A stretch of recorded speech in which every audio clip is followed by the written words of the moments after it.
First off, I want to thank you for inviting me to your house. This is not a house, this is a home. It truly feels like a home. There's a bedrock foundation of real energy in this house. And homes usually take on the vibration of the people that live there and who have lived there. And if you're one of these people that have been graced by being one of the first people or one of the first families in the house, you have a really chance to really build something beautiful there. So it feels good. I expect good things today. This is going to be really, really laid back and casual. I'm used to doing auditoriums, churches, big studios, big places. So this is what I enjoy more, because for you on the receiving end, you're going to feel the energy greater. I could spend more individual time with each of you. And as I'm doing this, you notice I kind of went around earlier and I was kind of looking people in the face and the eyes. There's a method, there's a madness there. Certainly a madness if it's coming from me. But I'm kind of feeling my audience out. There is no such thing as the same audience. And those have been in the entertainment business, every time you go on stage, it's a different feel, it's a different place, it's a different group. And so if you come with something pre-prepared, and you this is it, I got overhead charts, and don't ask me a question because you're going to throw me off. No chance, because I don't have any notes. I have no clue what's coming next for the first hour, second hour. I can tell you what's coming at the end because we're going to do some hands-on. So basically, my job today is to prepare you physically, mentally, and spiritually to take on a higher frequency of energy. I want to change your energy. And that's done by inspiring you, making you laugh, making you cry, boring you at times, going, what is he doing? Because your mind will stop thinking. What I don't want is this linear mind that's analytical. Oh, what's this doing? What's he talking about? Don't think. Don't think.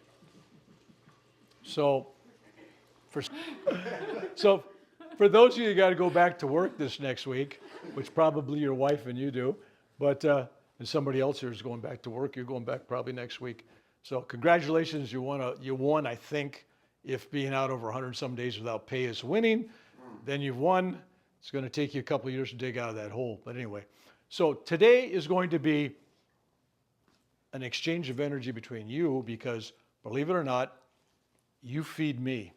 And when I feel it coming back, I obviously give more and more, just like a puppy dog when yeah, I'll give you more, right? So that's kind of what it's like. It's this kind of relationship. So you came here expecting things to happen. And I'm going to tell you right now, to the degree of your own belief and your own willingness to kind of supersede the thought process and analyzing, you will get what you need. What you need. You come here asking for something specific that you want. I surrender that. Surrender to the divine to give you what you need. So we're talking spiritual, mental, and physical healings. And if your spiritual life is a mess, I'll guarantee the rest of it is not going to be doing very well. All illness and accidents and all that stuff is based on your spiritual health. Everything from there goes forward. And everything you do affects let's talk about earlier, we were talking about vibration. Because my job is to change and uplift your vibration. And people go, well, what's that mean? Well, in order to heal yourself or to evolve spiritually, it's a process of elevating your energy. Some of you may study Kundalini, you're raising energy. Some of you may study energy like you're vibrating different frequencies. It's all the same thing. To me, energy is nothing but love with a different name. Light, love, energy.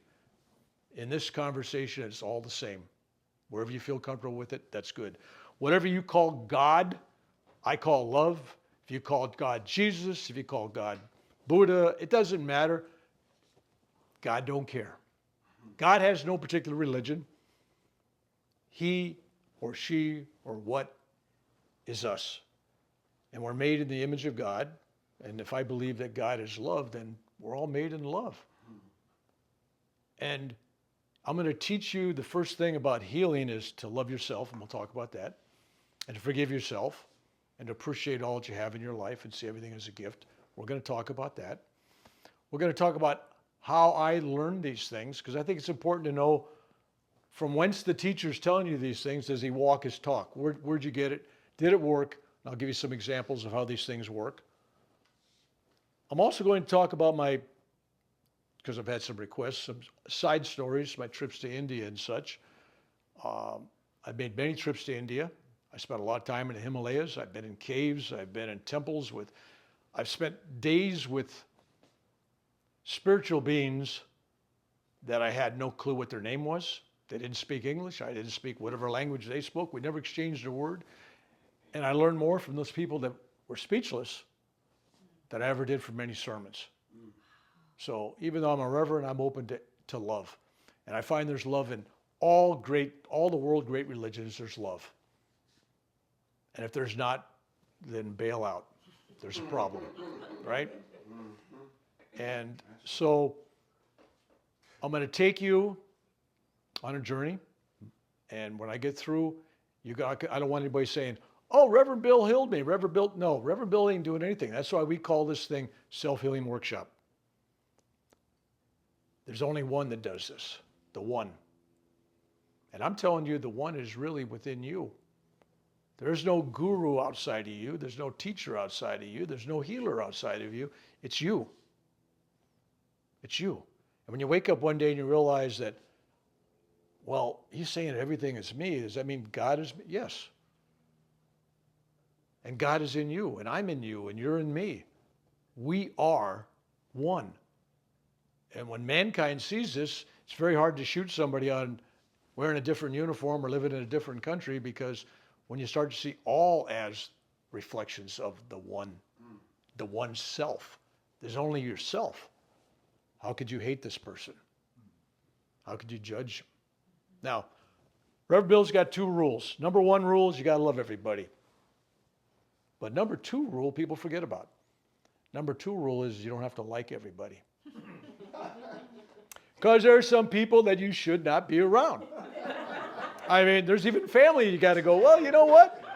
Yeah, it's better we stay home for Thanksgiving this year, you know?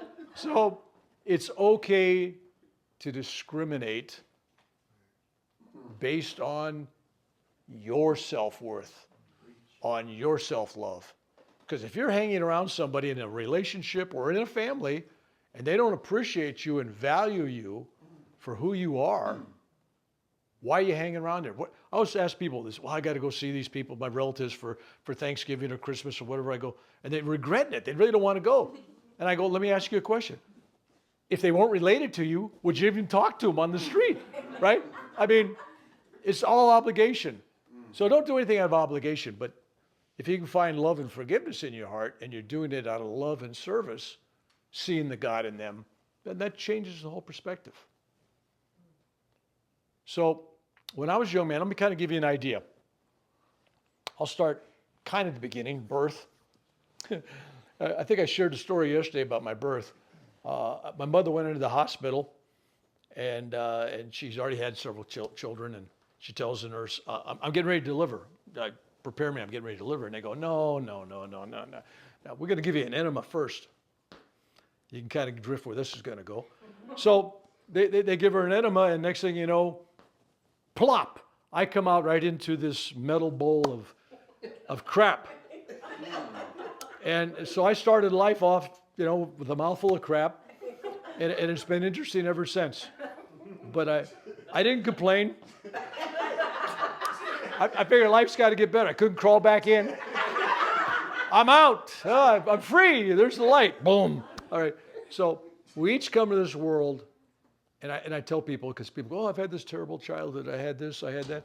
And we did this checklist yesterday, and I said, if you're really, truly a spiritual person and seeking to evolve and to become enlightened, there's certain requirements that you start life off with. One is a crappy childhood. If you can check that off, you probably got a good start. Your parents didn't understand you. You get enough hugs, things happen to you, you got abused emotionally, physically, whatever.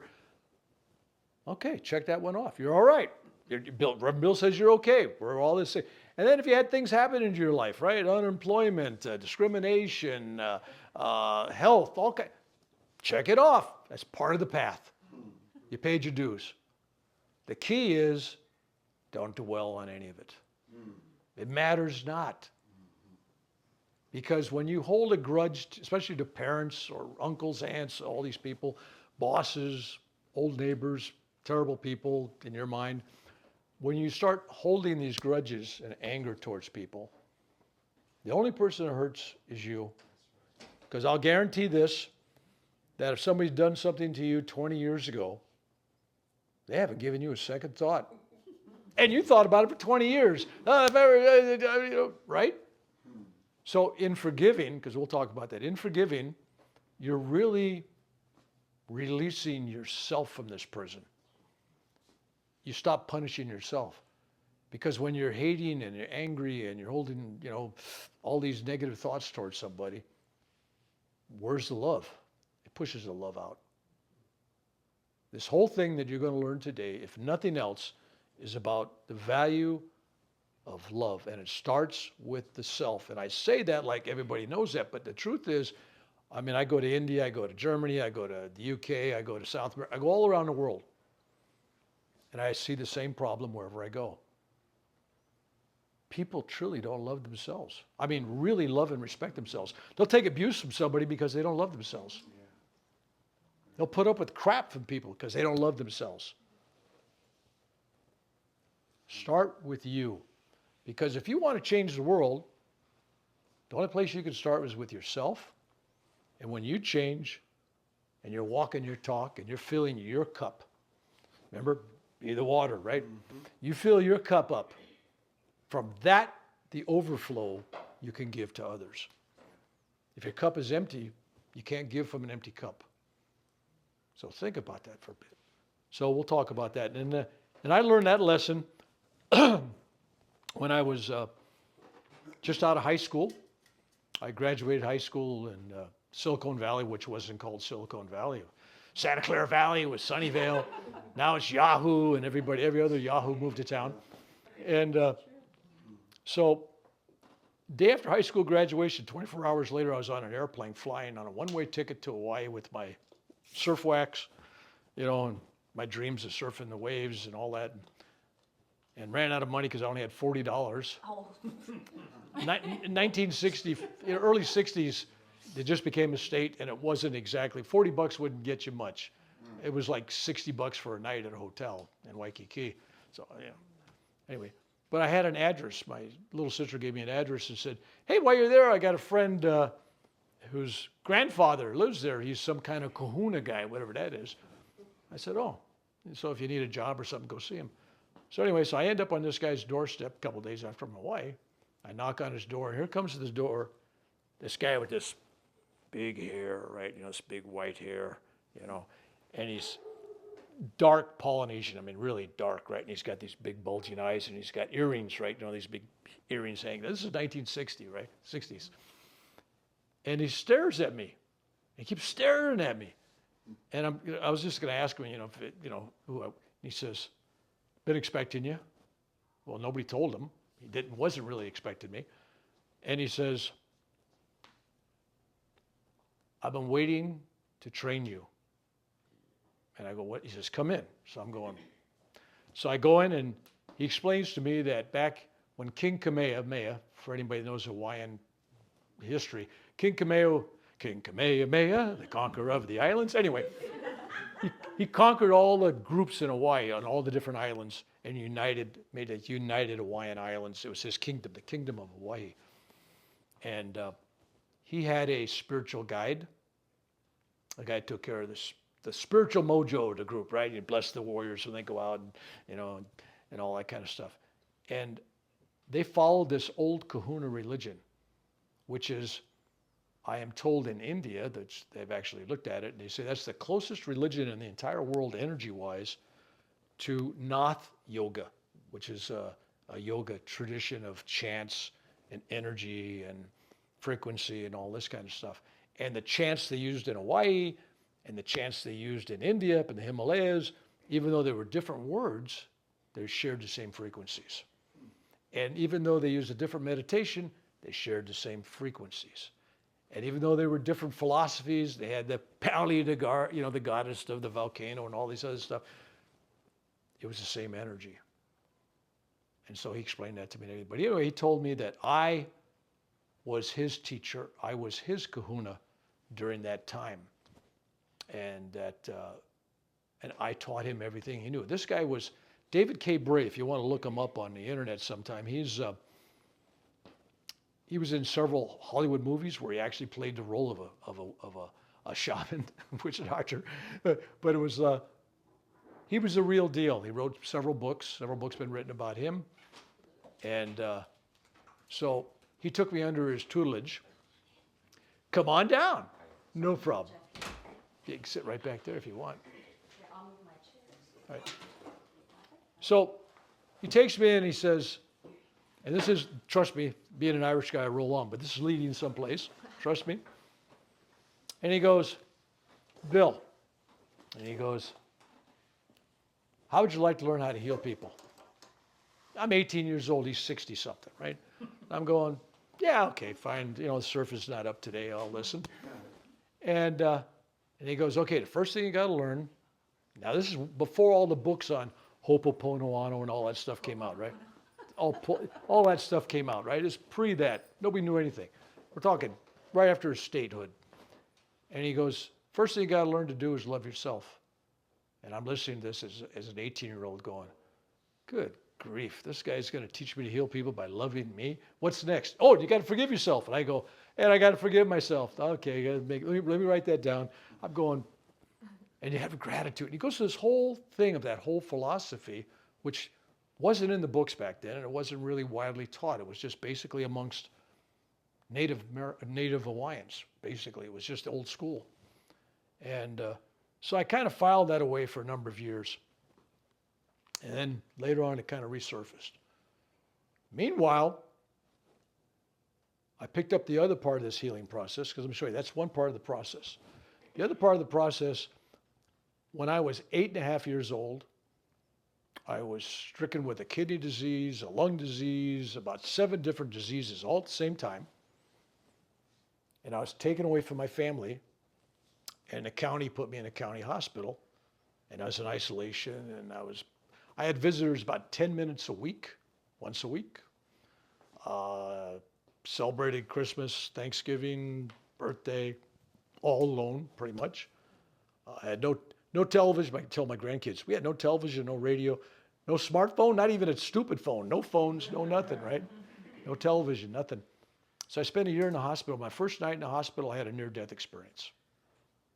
I mean, they did some stuff, took fluids out of my lungs, and I'm laying in a dark room, first time away from home. And in this darkness, all of a sudden, the pain was gone.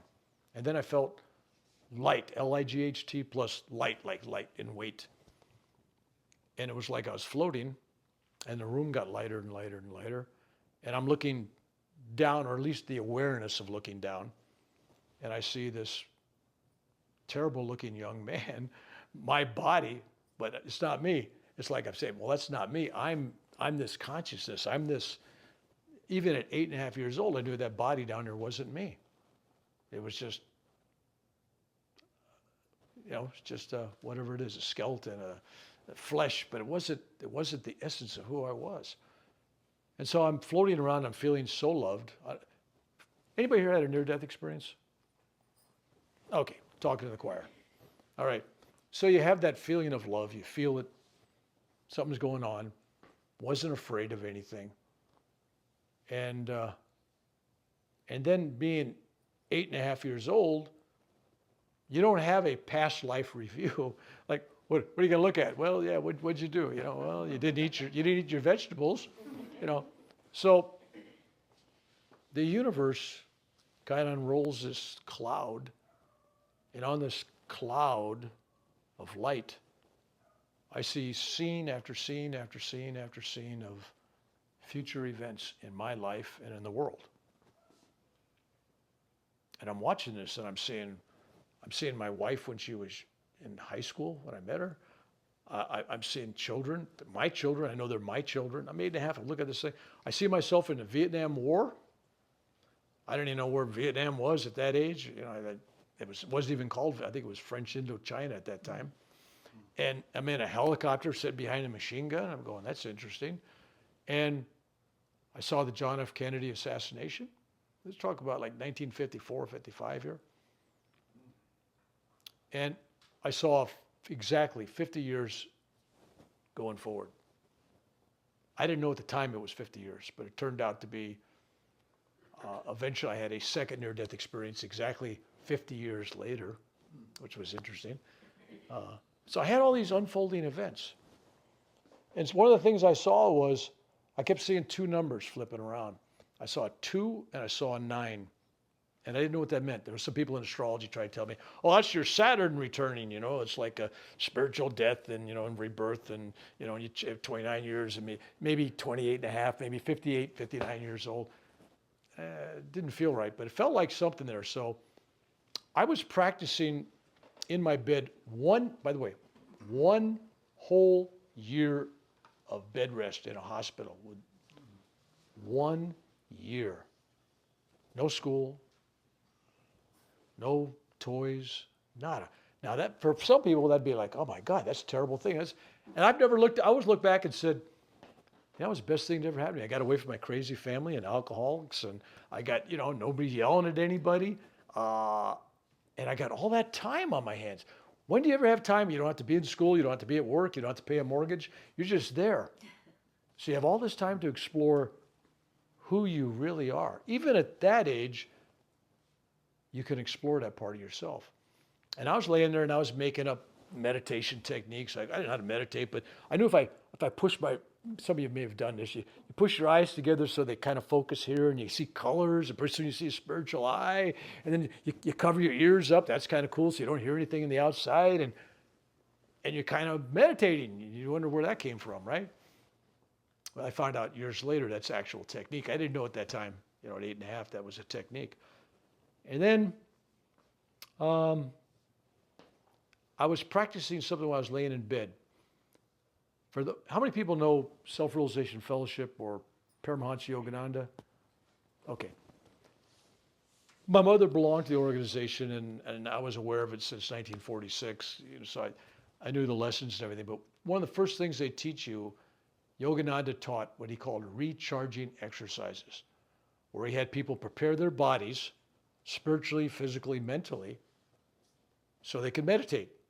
And they do these things like, you know, like you tensing your body up and like you're lifting weights, you know, but it's no weights, but you build up the tension, you're visualizing energy coming through and you're recharging the cells of your body. And at 8.5 years old, I'm thinking, well, if you're doing all that and you're charging the body up, that's just stored energy, right? What can you do with that? Can you hook up and do something with that? So that was my thinking at 8.5. I got out of the hospital after a year. I'm home. I'm still not going to school or anything. I'm home. And my dog, it was a miniature poodle. It ran out on the street and it got run over. 40 miles an hour, hit the dog. Dog collapsed. It's got blood coming out of the corner of its mouth, nostrils, corner of its eyes, ears. It's kind of flat on one side, and its tongue is hanging out. And it's just, I mean, it looks like a goner. And the poor driver that hit it was just, if you can imagine if you ever hit a dog, I mean, and the kid comes out that owns the dog, this adult felt really bad. I felt bad for the driver, but he was just breaking down, crying. I picked up the dog because I knew I loved the dog. And I brought it in the house, and I sat on the couch, and I held the dog, and I said, I'm going to use my love and all that stored energy in me, and I'm going to visualize light and love and energy coming through my crown chakra. I didn't call it a crown chakra. Through the top of my head at 8.5 years, through the top of the head. I don't have names for all these things. And then I just put my hands out there and I just kind of did this, you know, kind of just really just gave it that energy. And it was like that spark, just like electricity. It was like clear, boom, dog jumps up, runs around the house, never took him to a vet. That was it. Nothing, it was perfectly okay. And I thought to myself, I said, apply love, apply energy. So between learning this energy thing in the hospital, and then later on as a teenager learning about loving yourself, forgiving yourself, and gratitude, plus my trips into the Himalayan mountains, visiting people, I don't have a clue who they were. Even if they were real or not, I have no clue. But I learned something else, that everything is about energy. And love is the greatest energy of all. And when you love, and you channel that love into somebody else or a part of yourself, great healings take place. And I'll tell you how that works. I was in India, one of my first trips, if it wasn't the first. I'm crossing the Ganges River, and there's all these cars lined up there stopped, because in India, you cross, everybody gets out of their car, you get a jug of water, and they're all going down the Ganges and filling them up, and just leave their car on the road, and they get up, and it's a big traffic jam.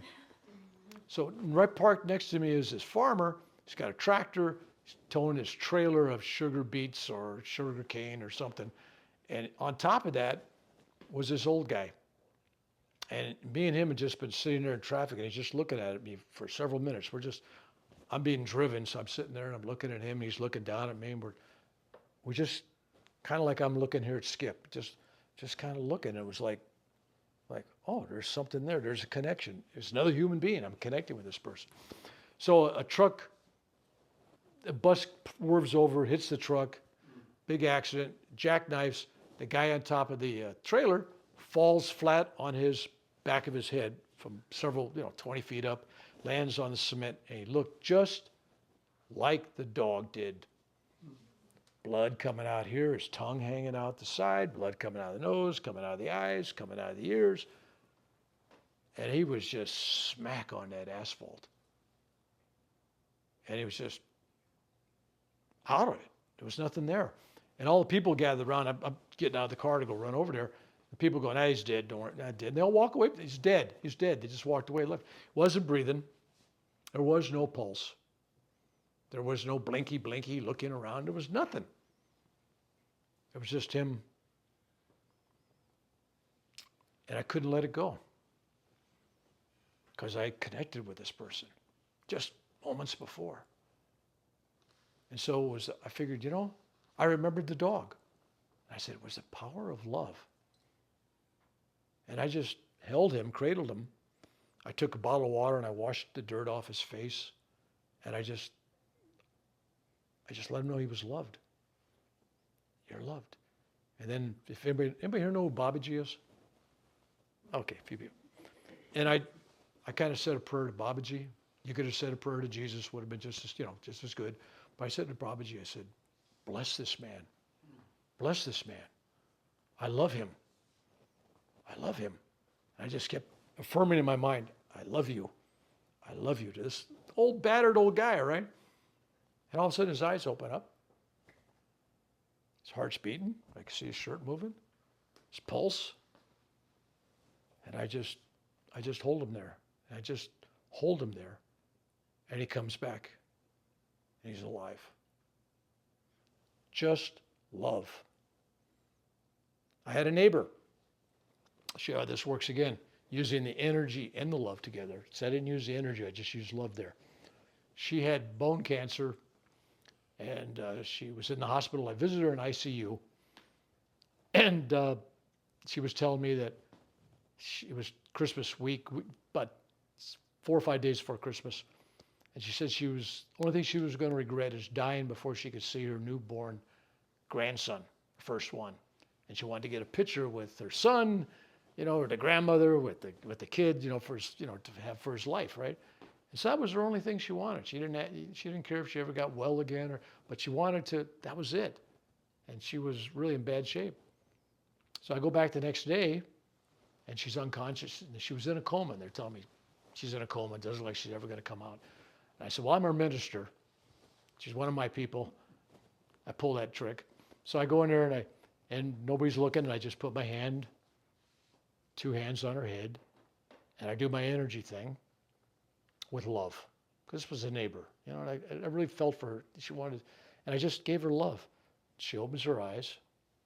She kind of looks at me, and I just let it go, and I left. Well, another hour or 2 later, she was awake, and the nurses saw she was awake, and they decided that since she was terminal, she's taking up space in the ICU, she ain't going to recover, she's only got a week or 2 left to live, let her go home and die. That was basically their attitude. So they let her go. She goes, yeah, I'm going home and die. Put her in a wheelchair. She gets home. I go over her house, and I see her sitting in a wheelchair holding her grandson with her son behind her and somebody shooting a picture. And I'm going, that's what she lived for. Now, did I extend 1 day or 1 hour of her life? No, because she still died right after the New Year's. But she got what her heart desired. And her heart desired was just to love her grandchild, to welcome it in the world. One's leaving, one's going, right? Kind of the way life is. So I've got many more stories like that where you can either use the energy or the love. With my daughter, and I'm telling you these for a reason. One, because I'm doing this and I'm actually working your energy while I'm doing this, whether you know it or not, because you're listening for whatever crazy things I'm going to say. You know, somebody go, well, come on, get to the point. Tell me why we're here. Right? But when I'm telling you these things, you're surrendering your thinking process. You're just kind of going along with what I'm saying. That's what I'm charging your batteries, your spiritual batteries, because this is what it's all about. It's to bring your energy and your frequency up. So I had an older, well, I still got an older daughter. So now, believe it or not, my daughter's retired several years. My son is retired. I'm over 77, in case you're trying to guess. But my kids are all retired, right? So she was in college, Sacramento State University, and her and her friends, all these co-eds, they all went up to Lake Tahoe to Squaw Valley, which is not called Squaw Valley anymore because that's bad and rude. Now it's Paradise something? It's called Paradise. It's not Squaw Valley anymore. Anyway, they went up there to where the Olympics were at, and they were skiing at night. She's not a great skier. She only skied maybe a couple times in her whole life. And at night, they're going down the downhill ski run they used in the Olympics on short skis. I don't know if you ski, but that's not really a good thing. It's going to lead to some bad things. So she goes down this hill, and of course she crashes and she blows her kneecap out. I mean, her knee is just nothing left. It's bad, bad, bad. So I'm in Washington, D.C. on business, and she calls me up. Dad, I was just at Kaiser. You know, I blew. She told me the story and everything, and they want to operate. They got a soft cast, you know, one of those with the Velcro, you know, soft cast, and I'm on crutches. And when the swelling goes down, apparently they can't do anything until the swelling goes down. When the swelling goes down, they want to operate and do major surgery on the knee. And I said no. She goes, Dad. Dad, no, I didn't hear what I said. I said, I heard what you said. There's nothing wrong. She goes, Dad, I got x-rays. I'm in pain. I'm in a cast. I said, no, wait, I'll be home in 2 weeks. Don't let him do anything. So she's thinking I'm crazy at this point, right? I get home. She's hobbling around the house on the crutches, and she's got the cast on. And I go up to her, and I said, okay, come in the meditation room. I got a meditation room where I've been meditating 20-some years. By the way, where you meditate, where you have consistency in your meditation, it's good to follow in that same place as often as you can, because you do build the energy of that place. That's why when you go into an old church, it's always easy to pray and meditate in a church. Hundreds of years, people coming in there, like in Europe, right? But if you got a closet, a room, under the stairs, wherever you have to have where you meditate, if you do the same place all the time, you get into the meditation quicker and easier because it sets an energy for you. Anyway, so I lay her down on a carpet, and I give her a picture of Paramahansa Yogananda to hold, and I lay my prayer beads on her, and I do this thing I did for the dog. Basically, I'm just going, I open up, I channel energy through the top of my head, and I just take it, and I just grab her knee, and I just, for about 2 or 3 minutes, I mean, really a long time. Sweating was pouring down, and I keeled over because I was exhausted. Then I got up and I said, take cast off. She didn't hesitate. Wasn't like, well, no hesitation. She took the cast off. I took the crutches, I picked them up, and I threw them across the room. I said, get up, get out of here. She got up, she walked out of there. No hesitation. She totally believed and accepted what I was doing. Had she not, she would have said, whoa, Dad, there's a reason that when you take a sugar pill versus the real pill, that you can still get results. Right? Oh, that's placebo effect. 20% of the people got cured. Well, they were getting sugar. Like that's a bad thing. No, it's the mind. It's you, the healer. Now, if you believe in Western medicine, it works. If you believe in Eastern medicine, it works. If you believe in chiropractor, it works. If you believe in diet, it works. If you believe in a witch doctor, it works. What you belief system creates your own healing. And I'm telling you, believe in you. Love you. Now here's how the belief works. So my daughter goes the next week for her appointment with the guy that was going to do the surgery. She walks in, no crutches, no cast.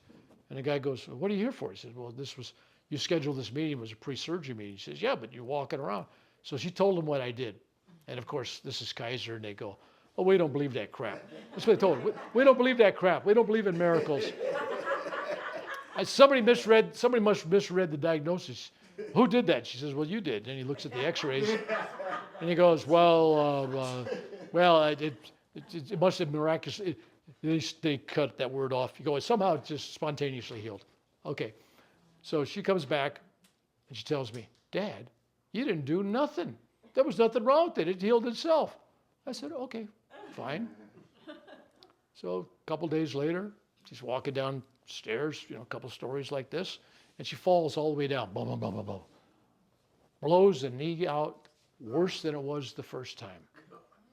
When you touched it, it was like jingle jangle. You could feel the pieces. There's about 20, 30 pieces in there. And I go, come on, hobble into here. I did the same exact thing, except this time, just as a reminder, I said, you'll be 95% healed when you get up. You're going to have that little 5% reminder, just that little twitch, just that little something in the knee, right? Just for 6 months, and that'll be good. It's exactly what happened. It's exactly what she believed. It's exactly what she expected. So you can doubt miracles, and people do all the time. I'm telling you, there are miracles every single day in your life. We're blinded to them. Be like a child. Be accepting. My daughter was so trusting me because she's had so many unique experiences with me. One of those was the Amazing Grace story I told the other day. I think I told the group yesterday, and you're going to sing that later. But the kind of connections I have with my daughter, I go to Southern California, actually to Los Angeles, right? To the Bonaventure Hotel, if you know where that's at, downtown. And I took some guy to lunch, and then we were walking back for lunch with my friend, and this homeless guy, this white, crazy, young white guy comes over and goes, and looks right at my friend and goes, June 13th, 1953 or 4 or some year, right? Just throws it out. My friend goes and gets, pale. Look, and I go, does that mean something to you? And he says, that's my birthday. This is a homeless guy, right? So I said, okay, I think it's time to cross. That's telling us to cross the street. Let's cross the street. So we go across the street, and there's this black gentleman that's standing over there with a saxophone. And he's got the saxophone case open, some coins and a few things there. And he's just standing there with his sax. And I said, sir, yeah, you take requests. And he goes, try me. And I said, can you play Amazing Grace? And he says, well, I play jazz. Yeah. But I know the song in my head. I can give it a try. And he picks up this sax and he starts playing Amazing Grace on a saxophone that has this jazz flavor to it. It was so unbelievably bold and good and spiritual and sacred that this is where there's a, what do you call it, the metro? Is that what they call it in LA? So the train underground. And people were coming up the steps and they hear him playing. They stopped walking. It was an intersection with, lights, four-way intersection. Nobody moved. Light turned green. Everybody stayed. All the vehicles were stopped. Nobody was honking their horns. People walking down the street stopped. Everybody was watching this guy play saxophone. And when you watch this guy went from this kind of a homeless looking guy, and after about 5 minutes, it was angelic. The guy was glowing. I mean, it was just like people were just staring at him. And the music was just running through your soul. It was the most beautiful rendition of Amazing Grace I've ever heard, ever. Ever. He gets done and everybody's just standing there. I mean, this is Los Angeles. Everybody's seeing everything. I mean, movie stars, people. Nobody stops for nothing. Now, you could walk around in underwear there and nobody'd say nothing. Right? But this guy playing, this street musician playing Amazing Grace, and everybody come to a stop. It's like, what? So I throw 20 in there or something, and I say, can you play it as I walk back to the hotel? So I thought that just really hit me, right? So I finally get home, and I see my daughter. She's over at my house because she needed a ride to go pick up her car. She's getting serviced. And I go, Dad, let me tell you the story. Let me tell you what happened. She goes, did this happen on Thursday? And I go, yeah. And I started to talk. She goes, did it happen at 1 o'clock? And I go, yeah, why? She says, we and my boyfriend were driving down, by Cal Expo, the state fairgrounds, in case you wonder. And we're looking for a country, this is Sacramento, we're looking for a country and western station on the radio, right? Music. And all of a sudden, I'm turning the knob and I'm hearing this jazz kind of version of Amazing Grace being played on a saxophone or something on a radio. And it was so mesmerizing. We're talking, she's in her early 20s, her boyfriend's early 20s. And they pull off the road, pull into the parking lot of Cal Expo, the fairgrounds, and sit in the middle of the lot and turn the car off and just listen to it till it's completely done, and then sat there in awe for like 5 minutes afterwards. We're talking 20-year-olds in awe over this song. And she tells me that, and I'm going, wow. So then I told her my story, and she goes, was that the same time, Dad? I said, same time, same version. Musical, not singing. And so she says, okay, well, take me over and get my car. So we get in my car, and I normally have it on a news station or sports channel. She turns it on. It's Amazing Grace musical playing on the radio. When's the last time you turned on a radio random in your car and never heard Amazing Grace playing? Me either. But that day with my daughter, after we had that beautiful shared experience, the first and only song we heard on the radio was Amazing Grace. I'm telling you this because my daughter and I, it's like tuning forks. And if you have a child or you have a husband or a spouse, a wife or something where you live long enough together, you know what they're going to think, you know what they're going to say, you know what they're going to do. You sense when they're in trouble. You sense when they're lying. My wife's pretty good at that. In fact, my wife is the most, what's the word I'm looking for? Psychic person I know. How psychic is she, Bill? She's so psychic that before I even open my mouth to answer a question, she already knows I'm wrong. And she's never wrong about that. So anyway, but when you have somebody close to you, there's an affinity for vibrations. And when my daughter was 20-something years old, we had a lot of encounters, a lot of spiritual, meditated together, all kinds of stuff. And you start to become like a tuning fork. When that person's around you, you're better for it. You're vibrating with them. Husband and wives most especially, in a good relationship. I'm around somebody I know, this ain't working. The tuning forks are totally different frequencies. Okay. So that's why I keep talking about frequency and vibration. So we're going to take about a 5-10 minute break here for people who got to stretch, go potty, do your things, and we're going to be back. I don't normally show visual aids, but if you can see this, I had 15 surgeries in the last 2.5 years. This was the least of them. Over 300 and some stitches in this face. The nose has been cut off 3 times. Forehead's been cut off. When's the forehead cut off? Well, a couple times, but this last time was like August. August, I had the top of my head, this up here. It was as big as that medallion that all these people are wearing. It was one of those big silver medallions, right? Dorothy, Astra's mom. Yeah, Dorothy, let's show your medal. Show us the medal. That would have fit inside the hole. All right?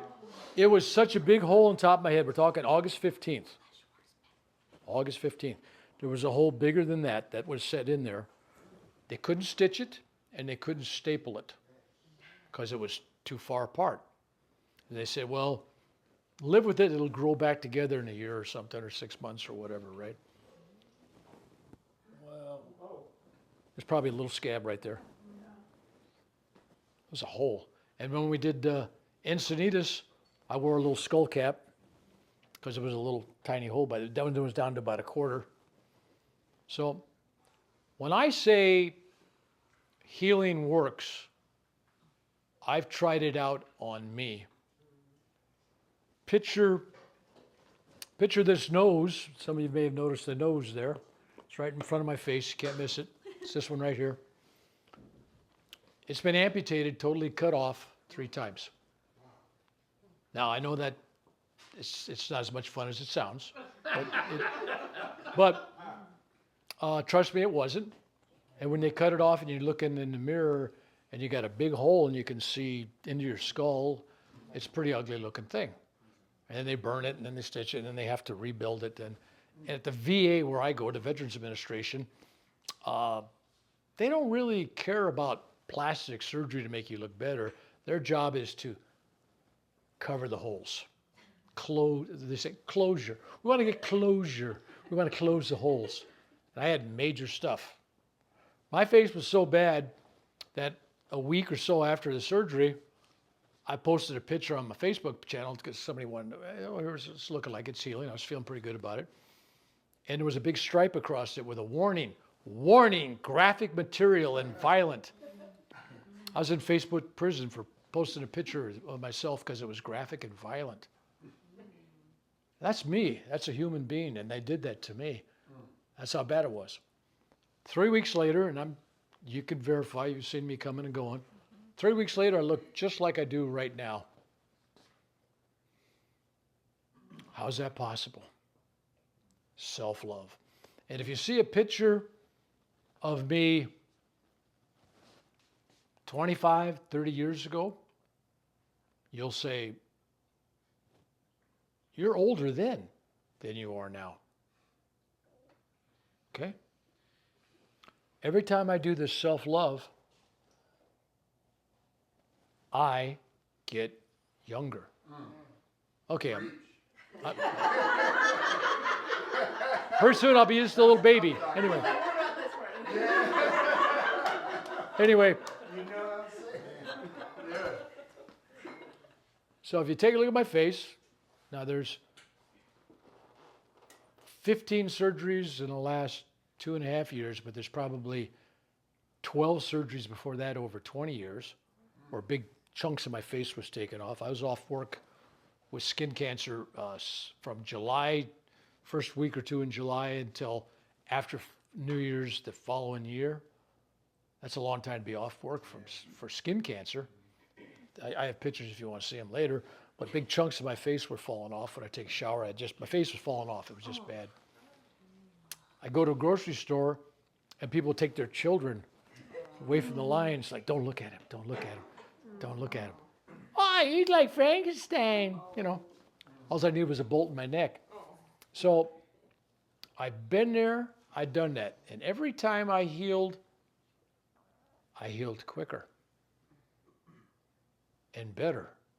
We can make them quicker, we can make them better. Anyway, $6 million man. I was a 60-cent man. Didn't spend any money. But I'm telling you, if I tell you this works, and I'm going to give you some examples on how it works.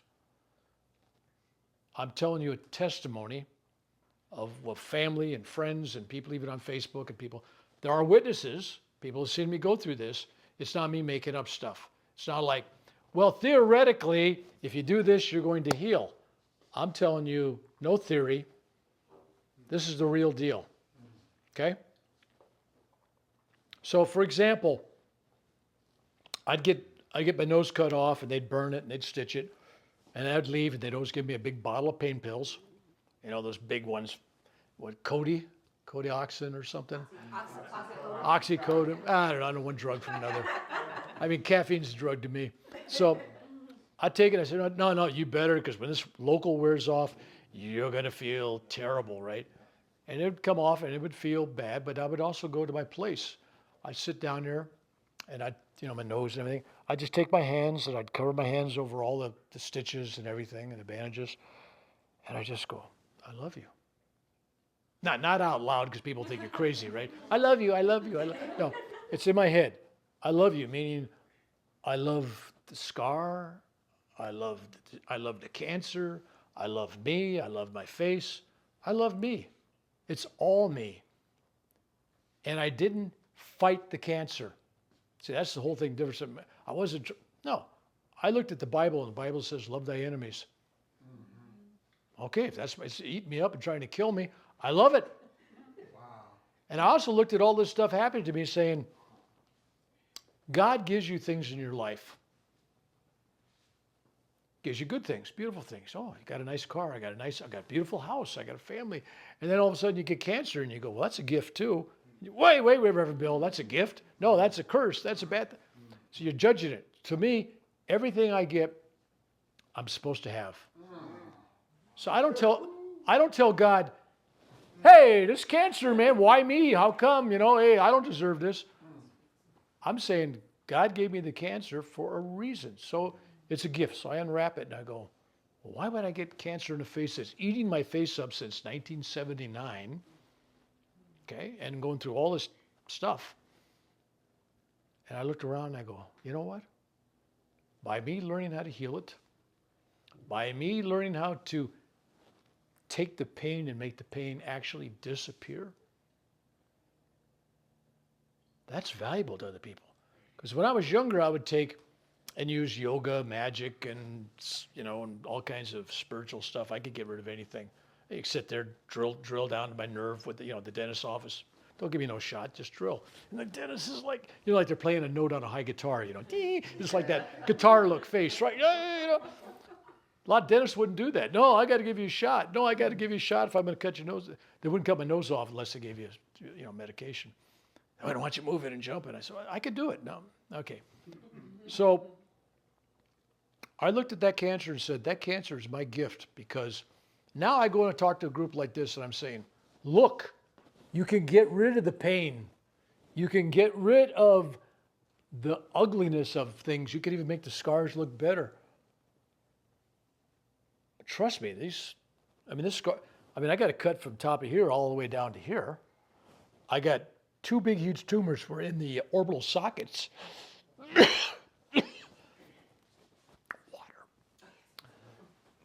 Orbital sockets. And thank you. I love me. I love you, man. Love you too. Stay real young. So when I was going down to the VA, and I was having an operation, this was a year ago, and they said to me, well, Mr. McDonald, we don't know if the cancer itself has extended its little, there's a word for it, I call it little tentacles, roots, whatever, into the optical nerves and stuff. And if that be the case, we got to remove your eyes. And I said, well, one eye is kind of cool because I got this neat pirate patch. It looks cool, like I'm a raider. And 2 pirate patches on one on each eye. I said, it's a little more difficult, but yeah, I can handle it. And so I said, so my only concession was, I told my wife, I said, you better come to my surgery today because I might need a ride home. Maybe I won't be able to drive. That was it. And I was as calm as I am right now. Because in my mind, it was like, whatever's supposed to be will be. Bring it on. I mean, most people, it's the fear of the unknown. It's what's going to happen. I mean, think about losing your eyesight, right? That's traumatic. And, but it was like, it's all a gift. So I looked at it and said, well, if I'm blind, that gives me more stories to tell, right? Not like a blind Irishman. He's still got a mouth. As long as I still got my tongue, I can still talk. I'm still good, right? So every surgery I had was a little bit different. They took a little bit more, another part of me. It's like my wife said, she says, can I ask for a discount when you die? I said, discount for what? Well, when we go to get your body burned, there's a lot less to cremate. Anyway, piece at a time, Lord, piece at a time. So I'm telling you this because dealing with pain is strictly mental. Mental. Think about it. When you have pain, they give you a drug, and what's the drug effect? The brain. Yes. Doesn't affect that part of the body. That's true. It's up here. Now, if you could create that same drug effect through love, which you can, then you can conquer the pain. So I'd go there and I'd bring the bottle home with all the pills in it, and I'd just go, I love me. I love me. And I never sat down and asked God, God, take this away, cure this. I never told God what to do. I figured in my own way that God kind of knows what's going on in the world. Doesn't have me to tell him, hey, God, you gave me this and you gave me this problem and fix it. No. First off, I'm going to go against everybody else's belief on this when I say this. If you pray for something other than, thank you, God, whatever you give me, I'm happy. If you're praying to God, tell him, hey, God, I got a sickness. I got this. I got that. Where's your faith? That's right. You got no faith. Yeah, that's right. You got no faith. You got to tell God, remind God to do that. I figure if God wanted that to happen, he's going to have it happen. So that's his. I don't sit around and tell God what to do. God don't tell me what to do. I don't tell him what to do. We got a gentleman's agreement, right? Leave me alone, I'll leave you alone. Anyway, so if you're going to God and you're treating God like Santa Claus, you're not going to find it. God, take away this pain. Please take away the pain. First off, you're giving the pain a relative reality in your mind, one thing. Two, you're fighting it. Whatever you fight resists. And three, you have no faith and trust in God that God's going to give you what you need. Because sometimes pain serves a purpose. What? That's sacrilege. What do you mean pain serves a purpose? Pain serves a purpose. In my case, it forced me to find emotional, mental ways to subjugate it, to dissipate it. But I never hated the pain. It was like, I love you, pain. All right, I'll demonstrate that with, I back about 2 years ago, 2.5 years ago, I bid into a pitless date. Dateless, yeah, I've been dateless for 50-some years. I'm married. Yes, I have no dates. Anyway, I bid into this thing fully expecting it to have no pit in it, and it did. And for those that have watched the video or heard the story, I broke 2 molars up here, shattered them, and one down below. And I'm talking about shattered. I'm talking 5, 6, 7 pieces each tooth, little shards, and they were stuck down into the gum, into the nerve. So when you just took a breath, just a breeze across the gums, it was like, yeah! You had that, that nerve ending. And so it was during COVID, and you couldn't get into any new dentist. I didn't have a dentist. I mean, I get a cavity about every 25 years, so it's like nobody wants to be your dentist. I was going to a dentist for a while, and he had a rule for my family. Free examination and cleaning if you don't need any work. The guy fired us after so many years. My kids are retired in their 50s. They've never had a cavity. My wife's had, a few. I've had a few. Made no money. Didn't want us to be anyway, so I didn't have a dentist. So this is really hurting. And I go, it's the teeth. It was different. It was the teeth, broken teeth. You think I would think, no, I didn't at first. So I finally got a hold of a guy, and he saw me 3 days. 3 days later with broken teeth. And I go in there, and he takes the x-rays, and he says, oh, yeah. He's sitting there like calculating how much money it was going to cost. He says, at the least, I'm going to have to go in there and do, what's the gums when they do that? Root canals. Yeah, at least 3 root canals. That didn't sound like a lot of fun. I didn't know what it was. I said, okay. Oh, yeah, all right. He says, I probably got to pull 3 teeth. And he says, I got to sell you these little studs that go in there, metal studs. Then I'll sell you that. And he's figuring about $25,000 for this thing, right? He says, well, maybe I could squeeze you in. I said, well, okay, let's get it done. This was like March of whatever year it was. And he goes, I can get you on August 28th. That's 5 months later. And I'm going, Doc, what part about pain did you? Anyway, so he said, well, I'll try to, if somebody cancels, I'll call you up. I said, okay.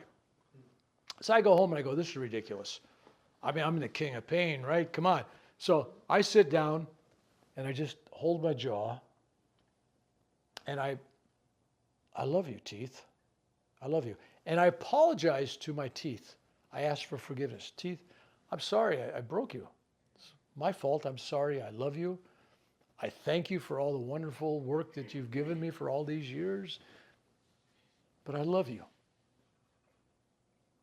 2 minutes. I sat there and I didn't feel anything. So I went downstairs and got ice cold water from the refrigerator, a little tap, you get the ice water right out of there. Drank it. I figured if I get a bad nerve, it's going to show. Nothing. Had a meal. Nothing.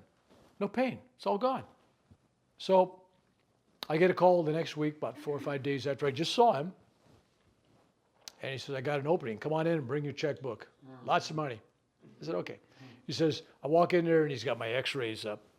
And he goes, me and my partner, this other dentist, we've canceled everybody this morning. We're just going to work on you.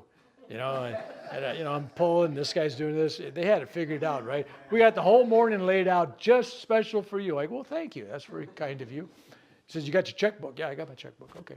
So they're ready. So I go in there and about 40 minutes, 50 minutes at the most go by. And he's speechless. He's not saying anything up there. He's just kind of fooling around. And he goes, I'm sorry. I go, why? He says, I didn't pull your teeth. I said, well, okay, I forgive you. That's okay. He says, and I didn't do any root canals. I said, well, that's okay. He says, I didn't even put a cap, a crown molar, whatever he calls it, a crown on the molar. He says, I didn't even put any crowns in. He says, I didn't have to do much at all. It was kind of almost fixed. That was his explanation, whatever that meant. I'm going, what does that mean, right? He didn't know what to say. But he still charged me, that's still going to be $625. So it was like, okay, fine. Is it possible that love healed or was in the process of fully healing them, those teeth? I waited another week, but I needed any work at all. Now, if love can heal a broken teeth, it don't matter. Then someday it will heal me and teach me to speak English, right? So, and then about a week later, a few days later, my back just kind of went boom. I lost 1.5 inches in height. Spinal column just kind of collapsed, bone on bone, the boom, boom, boom, no space in between. I couldn't get off the floor. I couldn't get into bed. I couldn't get in a chair. I couldn't stand. I couldn't walk. I was kind of curled up in a prenatal position. Everything hurt. And then I go, well, I fixed broken teeth. So I crawled into my room, got into my chair by my computer and sat there because that was the place I did the teeth. And I just had to remember that I was able to heal the teeth. That's all it took. I just remembered the previous healing. I didn't have to go, I love you back. I healed the teeth. And the back wasn't hurting. Hasn't been hurting since. Now, if you took an x-ray, the back is still messed up. It's, there's no space. But if you have something wrong with you, but there's no pain, who cares? Maybe I walk like an old man. But it's like, pain is usually the thing that motivates you to kind of get things changed, right? So I'm thinking, I've gone from having to do, a long time doing I love you to 2 minutes down to just a spiritual memory of it having happened before. And just remembering that. You're not that stage yet. Maybe some of you are. So it's all energy driven. It's all love driven. You're not a beggar. You don't ask God for nothing. I wake up every day. Lord, use me. Use me today. Abuse me. Whatever you need to do. I'm a tool in your box. Use me. If there's somebody out there that needs me, use me. You know, if they need my money, if they need my help, they need a smile, they need encouragement, they need somebody to listen, whatever it is, I'm here. I'll tell you what, when you start making that prayer every day, I'm going to guarantee you, your phone's going to ring, your computer's going to go zing-zang with 1,000 emails a month like mine. I'm up at 2 o'clock, 3 o'clock in the morning dealing with people because I made the mistake of making that prayer every morning. And there's no shortage of people needing help. At some level, all of you at one spot of time in the last 6 months or so or less, a part of you goes, God, help me. You ask the universe. Well, you know what? The universe comes, and sometimes some idiot like me shows up and says, hey, come on, guys, smile. Listen with your heart, because everybody could be a voice of God, even a child. You ask him for something, and you expect God to come up in the clouds and go, yes, Mary Ellen, I'm watching you do this. No, it may be something a stranger, maybe a TV commercial, maybe something you read in a magazine. You go, oh, that's the information I needed. Because the universe will give it to you. If you're asking, you'll receive, if it's genuine. But don't tell God what to do. I'm going to emphasize this over and over and over again. God, I need this. Now, what you think you need and what God thinks you need are two different things. You want different than I need. For example, well, God, I need a new Mercedes-Benz because I got to commute to work versus, hey, there's a bus runs there. Here's a bus ticket, right? That's all you needed was to get to work, right? So, God's not a Santa Claus. Don't treat him that way. And if you're asking for things and you have no faith, you got to start right off and believe. It's like, thank you, God. Thank you for bringing me here today. Thank you. Thank you for this disease. Thank you for whatever. Be grateful for all that happens to you. All that happens to you. Because like losing a job, oh my God, I lost a job. Well, you know what? 6 months from now, you may end up on a whole different trajectory, a new different career, something you may enjoy. Maybe it doesn't pay as much. Maybe it pays more. Maybe it leads you to meeting somebody in your life that you get married. You never know where it's going to go. Just be open. Sometimes you're dead weight someplace and it's time to move. But I'll tell you where you learn the most, and this is some people are going to kind of go, what? You know, you learn the most from, not from your friends, not from your families. No. The people that don't like you, your enemies, so-called enemies, they're your greatest teachers. They'll say things to you your friends never will. Your friends won't say, you know, you got bad breath.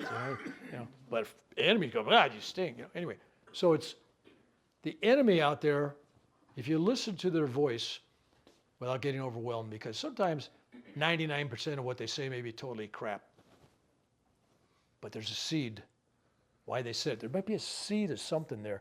So your job when somebody comes on you is just go a little self-reflective analysis. All right, is there a part of my personality that's egotistical? Is there something about me that, that he perceives this as well?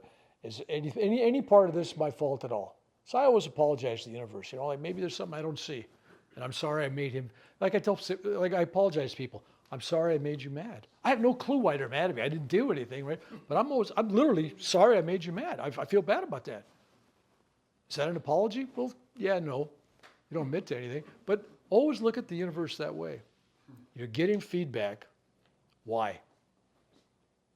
Now your body is giving you feedback, or to get back to healing. Pain is the greatest feedback. Something's wrong. If you didn't have pain, you wouldn't know. But if you look at pain as a punishment, then you missed the boat. So start thinking, pain is a gift. What is it here? Why am I here? Is it going to teach me patience? If nothing else, when you get diseases and injuries, if nothing else, you're working off karma, for those who believe in karma. And if it ain't working off in your body, do you want to work it off with a bad relationship with somebody? Would you rather have that? Or a psychological problem? Tell me, physical pain is a lot easier way to work off karma. Do it that way. Okay. So let's get down to 2 techniques. I tell people, stop trying to change everybody else around you. Stop trying to heal everybody else around you. If you're in the medical profession, that's your thing. That's a different story. That's your job. But if you're in this thing, doing this thing professionally and healing people, never call yourself the healer. There's only one healer. That's the divine creator, who is you, within you. But when you start thinking you're healing people, that's your ego speaking very loud. And when your ego speaks that you're healing these people, then you're also taking on whatever karma was involved there.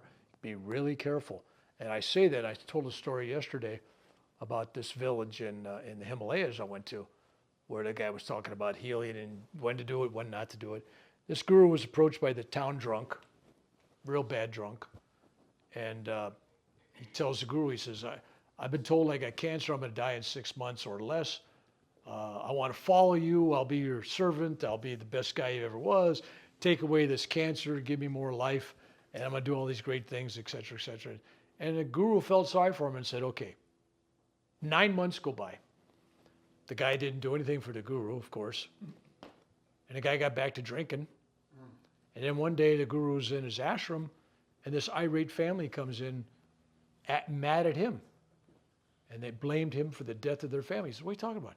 He says, that guy that you were supposed to be dead 6 months, 9 months goes by, and he runs over my family on the road, and he kills my grandchildren and stuff, you know. And he says, that's on you, because he wouldn't have done that had you not healed him.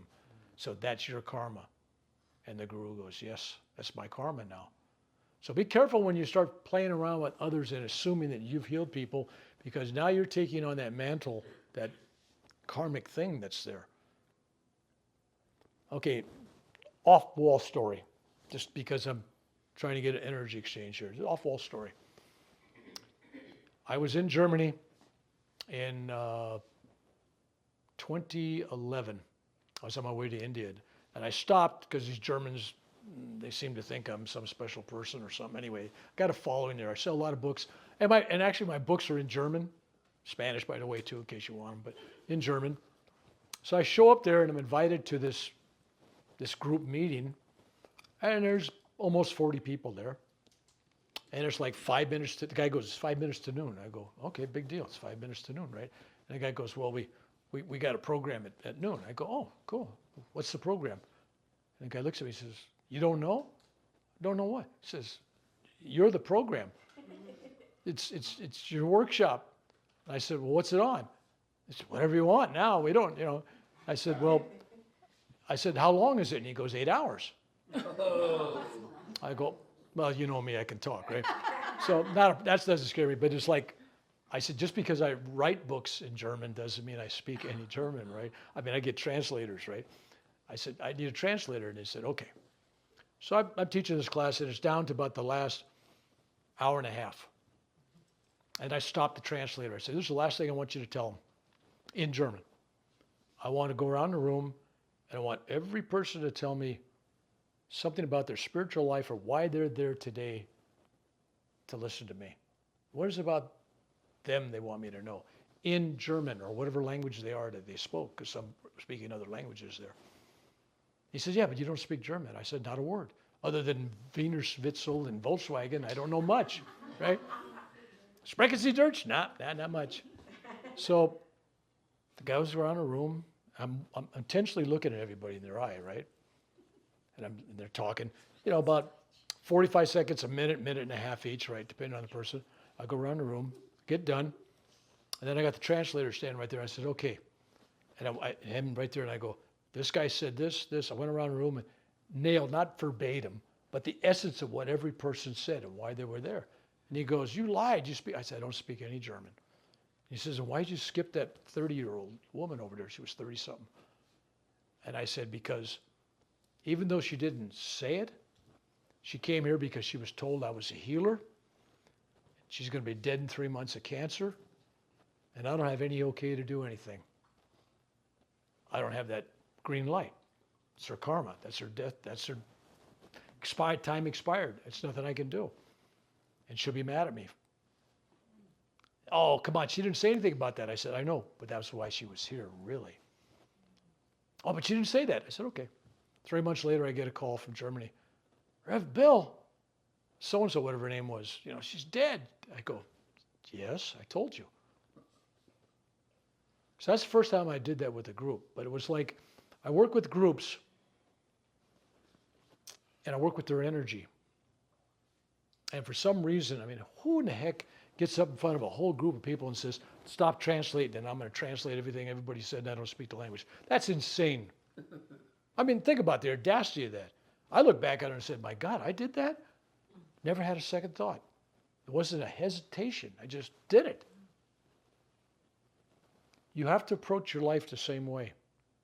Most of you filter out things that come into your mind. Oh, some of you should. But, you watching pornography again? No, I'm not. No, dear. I'm watching Sesame Street. All right. With no clothes on? Big Bird? All right. So, but most of us really, really think about what we say. We may have a momentary thought, and then we don't say that, and then later on we go, I knew that was going to happen. I was thinking that way, but you didn't listen. I'm telling you, speak from the heart, listen from the heart. And I used to tell people that all the time. They go, come on, this brain. And then there was a scientific study out about 7 or 8 years ago where these scientists at Yale or Stanford or someplace, they did a study and they found that there's a percentage of tissue in the heart that's exactly the same as brain tissue. The heart actually thinks, has a capacity to feel. So, you hurt, the heart, No, the heart feels. We've always said it poetically, it's like the heart. There's a scientific reason. So be really careful, because I teach people, I am love, I'm bliss, I'm joy, these kind of things. Anytime you say I am, followed by an adjective or a noun or description or pronoun or anything else, I am, be very careful what you say next. Somebody asks how you're feeling. I'm feeling terrible. How are you going to do on your test tomorrow? Oh, I'm gonna be bad. It's just, whatever it is, I'm sick. If people ask you how you feel, about your health. I've had people, oh my God, I got this. They go through this whole sundry list. I'm up here, and honestly, and I got diabetes. I got congestive heart failure for over 20-something years. I got cirrhosis of the liver. I got a whole list of things, pancreas, kidneys, you name it. Everything is damaged goods, right? When you ask me how I am, if you ever ask me how I am, I got 3 answers. I'm good, I'm great, I couldn't be any better. I'm imprinting that image in my mind. If you say, well, I got this ache, I got that pain. Anytime you recognize that ache or pain, you've labeled it, you've owned it, you've created it. Don't buy into that. Don't buy into it. And here's the deal. Reverend Bill, he thinks himself well and all that stuff. You know what? Someday, sometime, someplace, any healer, whoever they are, when their time to go, they're going to get a disease that ain't no healing it. It's time to go. Oh, what kind of a healer was he? He was 107, but he died of cancer. It's like, okay, fine. It's going to happen. We all have a time. Be so lucky that there's a few divine people once in a while that are given up an extension, not for any worldly goods and things they need to do, but for work for the divine. Some people will be given a little extra time. So it's not for wine, it's for the divine, right? So just get away from the television, stop watching football. You're here for serve. So you get to be my age, just to kind of give you a little background. And again, I'm wandering because what am I doing? I'm implanting energy as we're talking here, right? Because right now you're going, what the hell? I'm trying to stay awake over here. What are you doing over here, man? This guy's nuts. What's he talking about? I got pain. I'm uncomfortable. All this stuff. And I just want you to take your minds and go, I'm trying to numb them. Just drop it. Be a child. Ever listen to especially Catholic stories? There's always some stories, some Catholic children out in the field, and they see the Virgin Mary, and all the adults are going, what are they talking about? We don't see nothing, right? Always. Because a child believes in angels and believes in love and believes in all these beautiful things. And what do Americans do? I mean, I was at this camp where they had people that had mental damage and mental problems, and they were adults, but I'm trying to think of the name of this, various diseases and things. We used to call them different names. Anyway, and this one kid comes up, he was like 50 years old, and he tells a nun and the priest, it was a nun and a priest and Reverend Bill walked into this camp together. Anyway, so I'm there because they were getting county funds and they couldn't just be all Catholics, so they invite me because Reverend Bill, any religion we write down, right? He's everything, right? Great. So this young guy, he goes, Reverend Bill, I saw an angel. And I'm going, really? And he tells the father, and he tells a couple of nuns, and they go, well, they've never seen no angels. Therefore, this quote unquote, excuse me for using the term because I can't think of the name of it, but this retarded person, that's their thinking, right? He sees this angel. Obviously, we would be the ones seeing the angels because that's our job, man. Come on, we're at a ministry, right? And I'm telling him, I said, no, if this kid says, I'm calling a 50-year-old a kid. Anyway, this kid, if he says he saw an angel, he's not intelligent enough to lie. He's going to tell you the truth.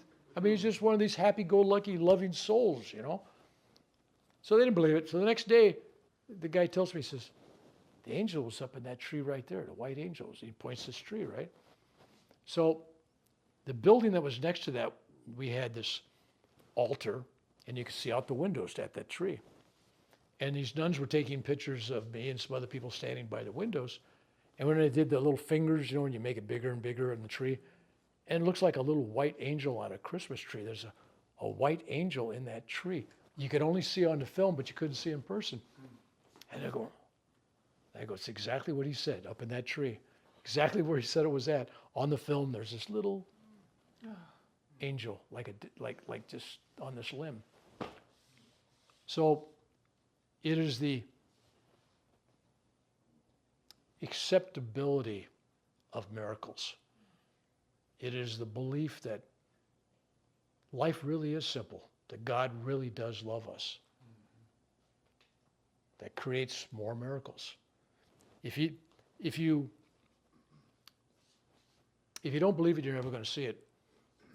And there was a show on television called Brain Twisters or Brains something.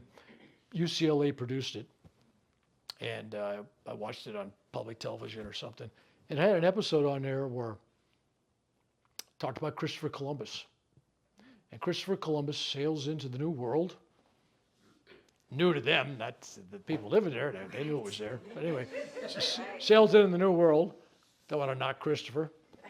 And they didn't see the three ships. The natives could not see the three ships when they were in the harbor. They'd never seen them before. Their mind just didn't have an image of them. And so to them, they were like invisible. It wasn't until these guys came ashore and then they could see, and then they believed it, and there it was. It was like, if you don't believe it, you're not going to see it. Your mind will block it off. And so the guy did an experiment. He took these dance students from UCLA, and he brought them in, and he says, I'm going to have you guys dance on stage.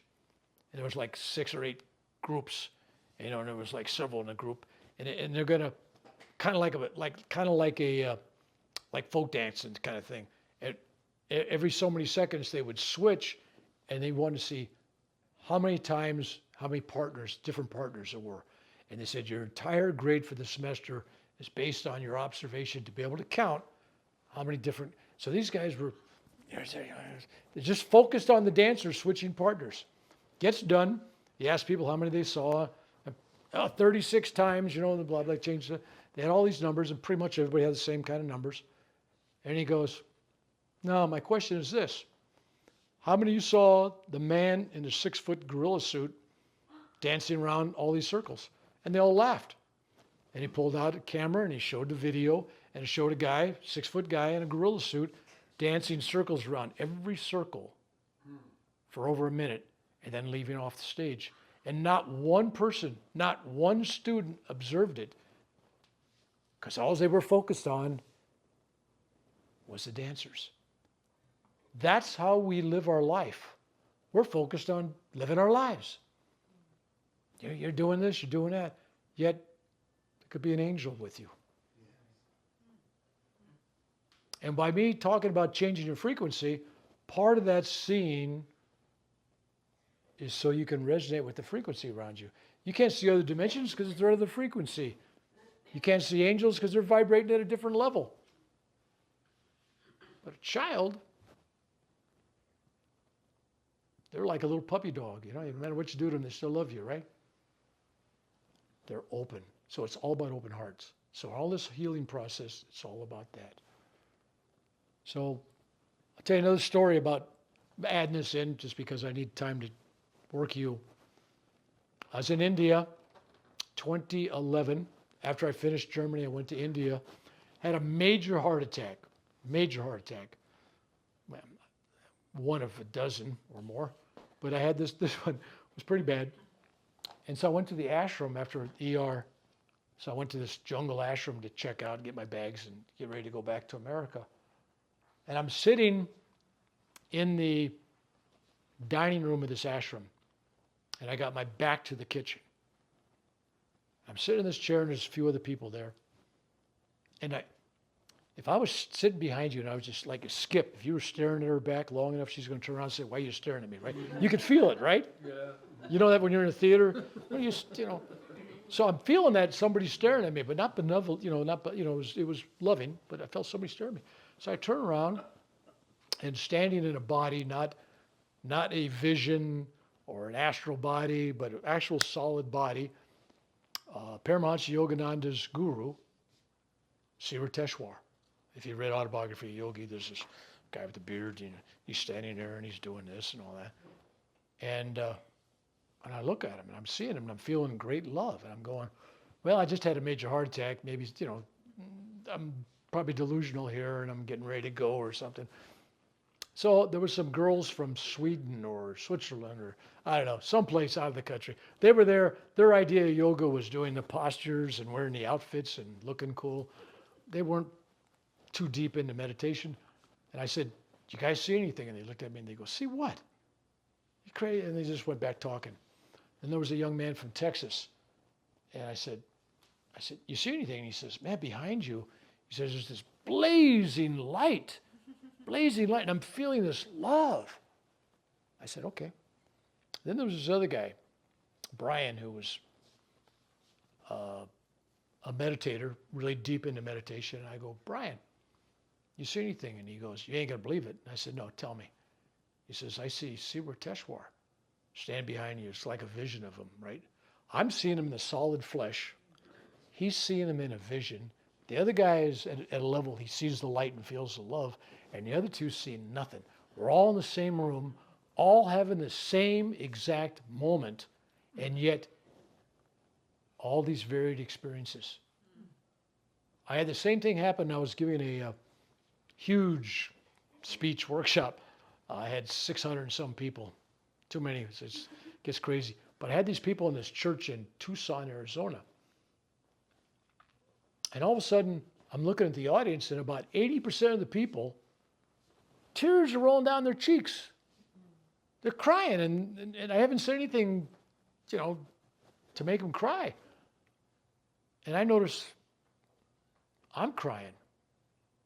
And I'm feeling that spinally tingle you get in your spine, the kundalini, it's kind of like dancing. And I look around and I look up. And the ceilings was a dancing blaze of angels, just light. Nobody could see it down below, but everybody was I'd say everybody, 80% of the people were overwhelmed with joy and love, and they were crying. And I told them, I said, you guys are all crying. And they go, yeah, well. They couldn't see it, but they felt it. So I'm telling you right now, if you're vibrating the same level I'm vibrating, I'm telling you right now that we're not alone.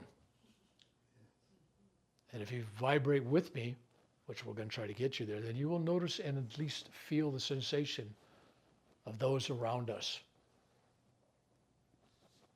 We're not alone. This group is not alone. Okay, we're going to take a 10-minute break, come back, and then we're going to do the technique when we come back. I was rafting down the Sacramento River through Sacramento. And I hadn't done that like in about 15 years, and I didn't do it 10 years afterwards, so it was like a rare occasion. And I thought, this is really stupid me doing this. I'm out in the sun. That's not good for me. But I pulled over at this beach, and I looked down the end of the beach, and I see all these people, young people, standing around just looking down at the gravel. And I see a couple, 2 or 3 people pulling a body out of the river. It was a 17-year-old boy, and he's just laying there in the gravel. And so being a lifeguard, of course, training kicks in, man. You go down, and I'm going down there. He's dead. That's what I'm told. He's dead. He'd been underwater at least 9 minutes that they knew of, but they hadn't seen him in a half hour, so they didn't know. The good news was it was a cold, ice cold water, melting snow coming from the Sierra Nevada, coming from Truckee and all that area. So it was cold water, but being a lifeguard, first thing they teach you in lifeguard school, no matter, you don't pronounce anybody dead. You do what you got to do. You do CPR, you do mouth to mouth, you do whatever you're doing until the professionals come and say, stop. So I'm hearing all these people are going, he's dead, come on, get away. And I just keep going and going, because I'm looking at him, he's 17 years old, man. He's a kid, right? And I'm getting mouth to mouth. And I'm getting a little miffed because I see all these young people just standing there doing nothing. And I see this typical, she looked like she belonged on Malibu Beach, the Barbie doll look with the blonde hair, this young 17-year-old, and I'm going, she's just standing there like doing nothing. So I finally, after 10, 15 minutes after I should have quit, I didn't. The guy throws up into my mouth and beard and everything, and he stands up and he's okay, right? And first thing I do, instead of being grateful, first thing I do is I lay into this girl. I go, hey, what's wrong with you and your friends? She goes, what's wrong? I said, here's your friend laying dead on the beach, and you guys not doing a darn thing. What were you doing? Oh, we were doing something. I said, what were you doing? She says, me and my friends were all praying that Jesus would send somebody who knew what they were doing to save them. And I go, what? What? She said, you came. I wanted to slap her around with something else. But anyway, so I told that story at an event. I rented a church in Elk Grove. And after a break, I usually tell a story just to kind of get people's energies back down again. And I told that story, and I'm thinking, well, it's kind of a dumb group to tell it to, because it was the rainiest day they had in Elk Grove this last December, like in about 20 years. I mean, it was like pouring 4 inches. I mean, we never get rain. It was just coming down. And I rented the whole church building. I had this big empty building, only a handful of people. And then all these buses came from the assisted living place. The nursing staff heard that I was doing this free event, and they loaded all these old people into these buses, and they all came out in walkers, canes, wheelchairs, and they dumped them there, and had all these old people, and I'm going, well, you know what, they're supposed to be here, right? And it was like days before Christmas, so it was a beautiful Christmas tree up, it was a beautiful thing. So I tell this story, and I'm going, again, no filters. I'm going, why am I telling them this story? Got nothing really to do with healing, really.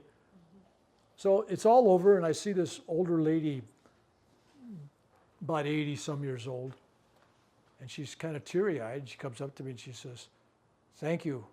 I go, for what?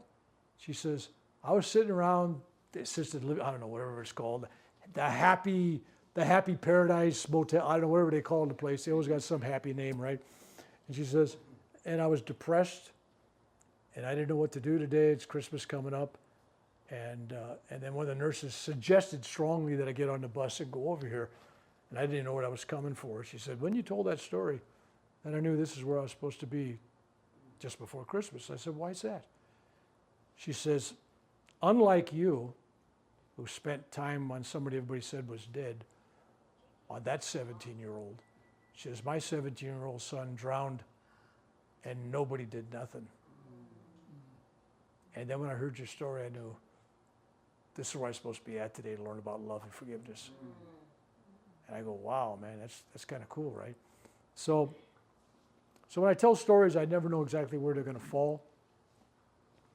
It was like I told a second story that day, and there was a guy in the crowd that I could see he was moved by. I told it, okay, Christmas is coming up, very quickly. I'm assuming looking at the tree.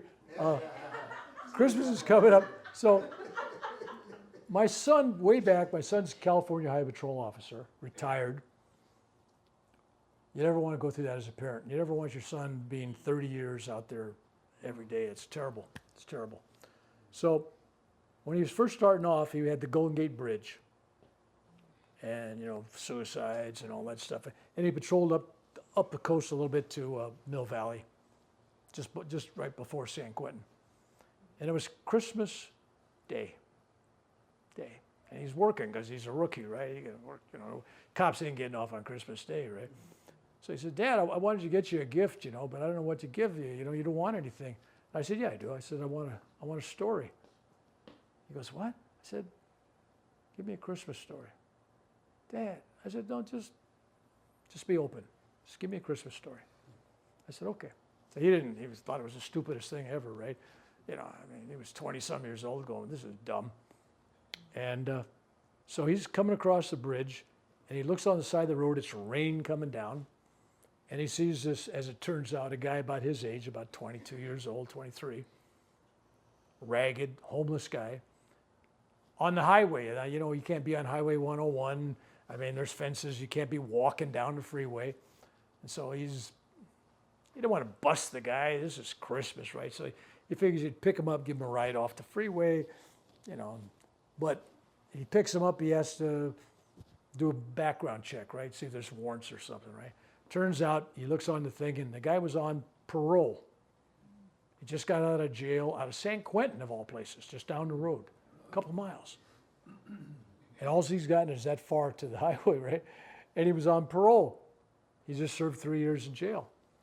And he's looking at it, and he's going, huh.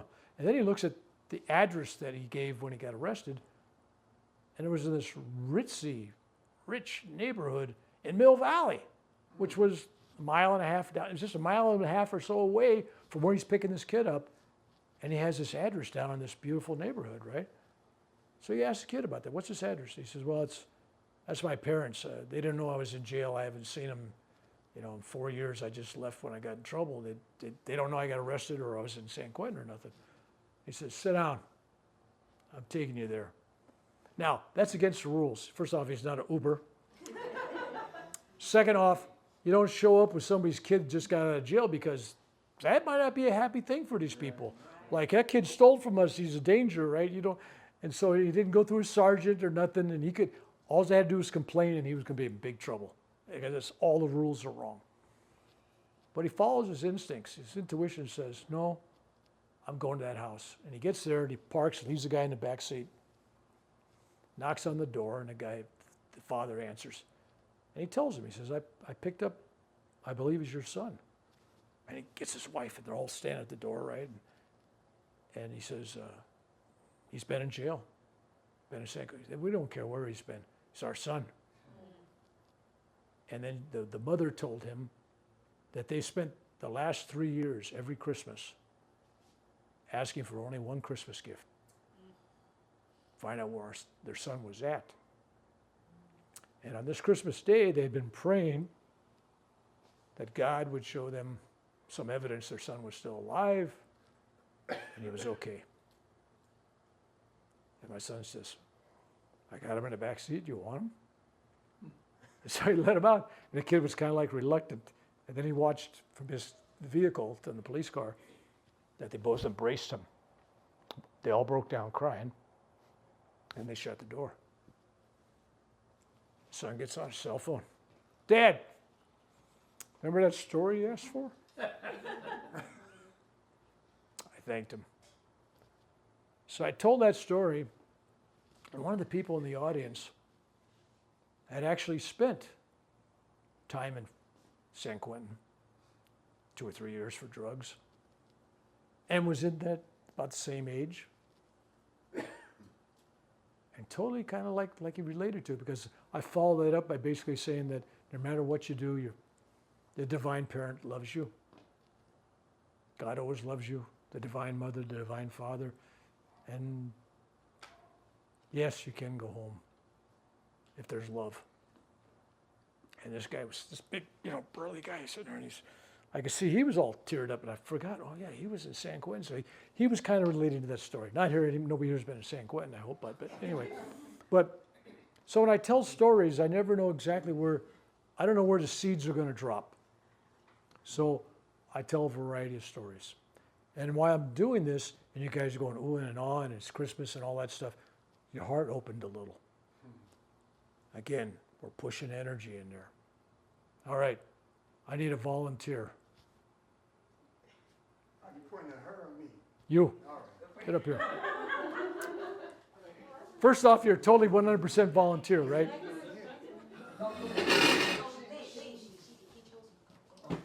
You. Yes. All right. Shall I Take cap off. take my cap off? Take your glasses off. All right, just sit there, basically rest for a second. May I go next, please? It will go in the order that I'm told. Got it, that works. I just listen. Just in case. All right, good. All right, so I'm going to show you a method. Let's say you had a dog. Remember I talked about the dog and healing the dog? No pun intended here. You old dog. Because I was getting ready to get up. Anyway, but if you had a spouse, somebody you loved, a child or something, somebody you know that you had a karmic connection with, and no harm, no foul. Don't just doing this to strangers, but you're going to do something for someone. I'm going to show you the technique, but I expect you to use the love on yourself. All right. You could use this technique if you got a bad knee. You could do this for yourself, or your shoulder, your heart, or something. But I'm just showing you this technique. Some of you may have an occasion to use it, but I don't expect it so. But you're all going to use the love technique. So this is the energy technique.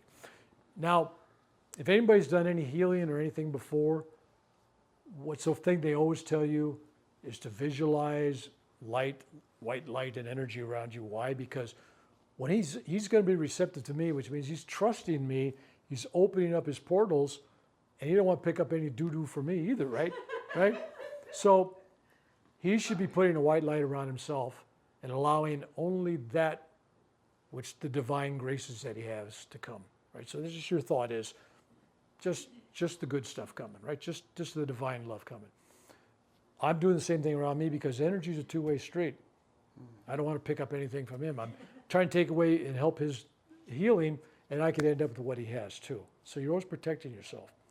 So, and then ideally, I'm not doing it here, I got shoes on, but ideally if I'm doing this someplace, I'll go barefoot because I really want to have a good connection with the ground.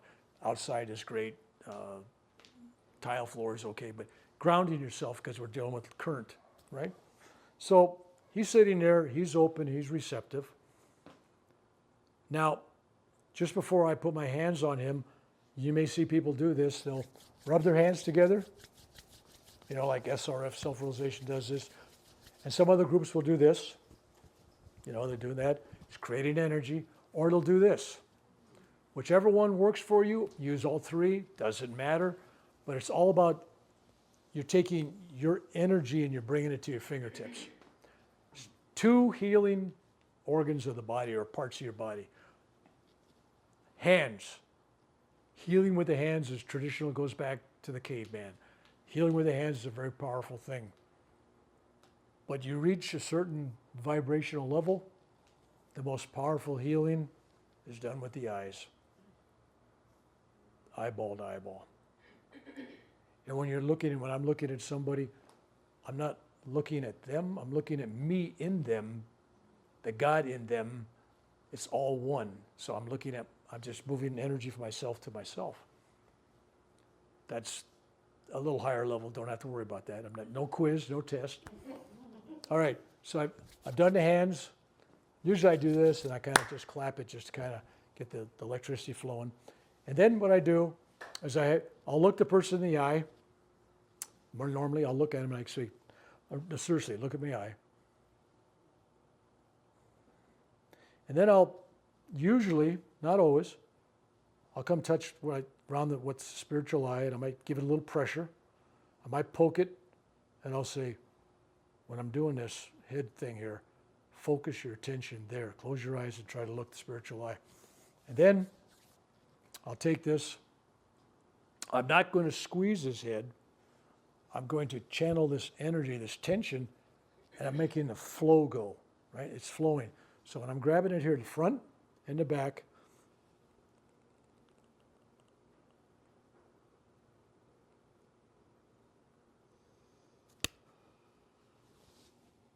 you are loved more than you'll ever know. You are forgiven. God loves you. You are enough. You've always been enough. God protects you, guides you, and loves you. You'll be healed to the degree of your own faith. Go forth, love, serve, and give. And I'll say something to them individually, depending who they are.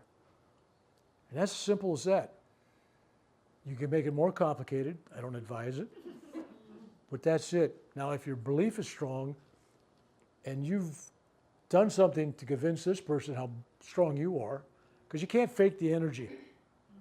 I'm showing you how to do this, but I'm telling you right now, if you don't have the energy, for example, if you're doing marijuana, you're doing drugs, mushrooms, if you're doing heavy caffeine, nicotine, if you're doing alcohol, if you're eating heavy meat, meaning like steak and bacon and stuff like that, all these things will affect his energy.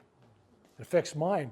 And if you're trying to transfer energy and yet you're not living a pious life, you're not meditating, you're watching pornography, you got anger in you, you got hate, you got no energy to give this guy. Your cup is empty.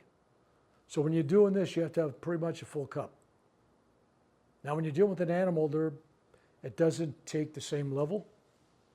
Your love can compensate for some of that. So if your dog is really having a hard time, you can take and just hold and love that dog and sleep with the dog, whatever you got to do. Dogs feel love. They feel the energy. Thank you. Now just sit there. Absorb. That's how you work on someone else. Works great for pets. Works when a bird flies into your window and knocks itself out. You just put them in your hands. Human touch is very powerful. Very powerful. For those that have animals, when you pet an animal, a dog or a cat, you're transferring human energy and helping to evolve that group soul that is a dog or a cat into a more individualized spirit that gets to reincarnate something higher, perhaps as one of us.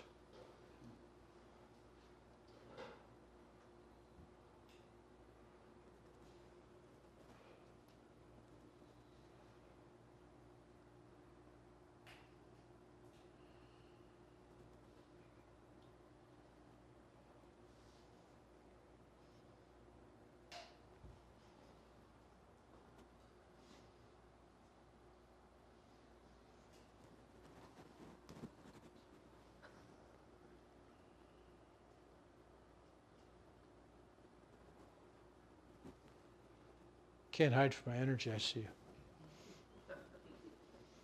All right, well, just sit there, and we're going to relax a little bit, take a break, and then we'll let you guys nibble and eat whatever you're going to do. And then I'll regale you, there's a word for you, I'll regale you with tales from the far side. Anyway, those that wish me to tell more spiritual stories, a little more mystical experiences, I will, upon request. But I want you to, little substance. I want you to retain this energy. And you don't have to do anything I tell you to do. I only suggest that if you're a heavy steak and beef and pig eater, not a sin, but it's not good energy. When you kill an animal, the fear and the enzymes from all that fear and all the going through in the death process, you're getting it. That's the energy you're getting from that meat. It's how they were killed. So, not too many fearful tomatoes out there that are going to hurt you. But those cows get emotional. Not saying that tomatoes don't have feelings, they're entitled to their own feelings. You could get carried away with a diet like anything else, because if you're truly a master of your own soul and you're realized, you could drink poison, it wouldn't matter to you. But for those of us that are still moving up the spine, I mean that literally, moving up the spine with our energy, these things, especially alcohol, well, it's only a glass of wine at dinner time. All those studies that you heard from all these people saying that all these years alcohol is good for you, that's been basically financed by the alcohol lobby. Just like if you remember when I was a kid, 4 out of 5 doctors recommend Lucky Strikes to pregnant women, help them through their pregnancy. You can actually find commercials like that on YouTube still, the old ones. And they got away with that until the 70s. I know in case if you're old enough, you remember there was this guy that sailed into New York Harbor on this Viking ship and was smoking an Eric cigar. Eric is here. That was my brother-in-law. He made tens of thousands of dollars with the commercial until they had no more commercials on TV. It was like, whoops, there goes my paycheck. So someday they're going to discover how bad marijuana is. Oh, marijuana, it's okay, it's safe. No, it dulls the senses. Something's happening. It's messing with the brain chemistry. And again, if you want to do it, it's recreational. Do whatever you want to do. I'm not here as a police officer. I'm not here to enforce anything. I'm just saying if you want higher energy, then you don't do the marijuana. You don't do 10 cups of coffee a day. You don't do cigarettes. You don't do any of that stuff. Well, I'm just doing mushrooms. They give me this spiritual. No, you don't get a spiritual experience. You get a psychedelic experience. And it's the experience you're chasing. You're not chasing the love of God. 2 different things. So, and then, well, Reverend Bill, how about Adolf Hitler? He was a vegetarian. Yes, and he loved dogs, but didn't make him a good person. So there's more to this than just a good diet. We're trying to say that's not enough, right? Just think what he'd been like if he ate pork and beef. I don't know. So there's always that argument. I was with this guru guy, and he said he had some devotee that was trying to follow him that was, that's not the proper term, Eskimo. What's the tribe up there? They got another name they go by, but. Inuit? Okay, yeah. And he says the guy was basically raised for generations on whale fat and seal fat and all that stuff. And for him to tell him to go on a vegetarian diet, the guy would be ill. I mean, his body's, it's not, so there's a time and a place for common sense on all, common sense. But if you have to eat meat, then not on a soapbox here, but if you have to eat a little meat, if you have a little salmon once in a while, or a little fish, or a little poultry maybe, but if nothing else, get rid of the red meat and the pork. And it's only for the vibrations. When you're off that, when you're a vegetarian and you meditate, when I'm pure vegetarian, my meditations are much higher level than they are if somebody, gave me, I want you to eat a little bit of salmon. I can live without it. There's other stuff, but. Same thing for the diet for your mind. If you're watching these terrible slasher movies, and I'm about probably the only guy that hates Pulp Fiction, but I'm looking at that as pornography. I'm going, that's really terrible stuff, and it's violent, and you watch that, and then you go to bed, that's the last thing you saw. Where are you pulling your dreams? Where do you think the crazy people get their ideas? From friggin' movies. Which came first, the crazy people or the movie? I don't know which. Feed each other. So watch what you feed your thoughts. Worst thing you can feed your thoughts is anger. Literally, don't go to bed angry at somebody. Let it go. It's going to eat you up. And if you married your best friend, it always amazes me that 5, 6, 7, 10 years later, you married the devil. They're there and you're fighting with each other. And I'll tell you what happens, because I've done several thousand weddings, and I don't know how many are still there, but I've done a $75,000 wedding, and this guy's planned every detail. I mean, they had the tables, each table had a different, this was the rose table and the carnation table, and I mean, just crap. I mean, there was just name tags everywhere. They talked over for a year and a half the wedding, spent $75,000 on credit cards to pay for it in Napa. They were divorced 6 months later because they discussed the types of stuff for all the tables and themes, and you know what they never talked about? Having children. He didn't want to have kids, she wanted to have kids. Well, that ain't going nowhere. First question you should have asked. All right, anyway, that's in case you're married, you want some advice. No, the best advice I give you, which I gave the group yesterday, was if you want a long, successful marriage, and I've been married almost 60 years, and I've never bought my wife a handgun, so I'm just saying. It worked for me. It's just, it just pays. So, but my wife finally admitted the other day that she was wrong. I couldn't believe it. I mean, all these years I've been married. She says, I've been wrong. I go, what? Yeah, I thought you were kind of a nice guy. What? Now, what do you mean? You're wrong. Anyway, what do you think of this new dress? I said, well, it's okay. What's okay mean? You know that? Yeah, how many guys never say okay? If you say okay, you might as well say you hate it. It's like, no, it's okay. Well, you didn't notice my hair. What's different? I changed it. Oh, I don't know these things. I need hints, like kind of tell me. Like, what do you think of my new hairdo? I did this. Oh, okay, yeah. It looks okay. What? Anyway, so everything in life is a partnership of some kind. Whether you're living with somebody or not, you're at work, whatever. Everything's a relationship. And if you're out of whack with all your relationships, you have to look within. It takes two to fight. I mean this, literally, it takes two to fight. Somebody's fighting you and yelling at you and you shut up, that's the end of it pretty much. After a while they get tired, their lips get tired, it's done. Bye. Unless you're married to an Irishman and they go on forever. But, so, see, now I got you laughing. So this is all about absorbing the energy. Okay? You all have been inoculated with this new level of vibration, and I want you to treat it well. Those that had a necklace that was on your neck, I gave it some energy. Wear that next to your skin. That will help you keep some of this energy.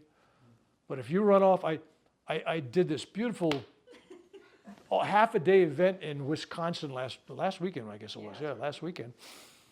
And I had all these women. Oh, yeah, there was 125 women and 7 guys counting me. Oh, wow. I was drowned in a sea of estrogen. It was just... And all these women, oh, Reverend Bill, I need to hear about the vibrations. That's all beautiful stuff. And I'm giving the same advice I gave you, right?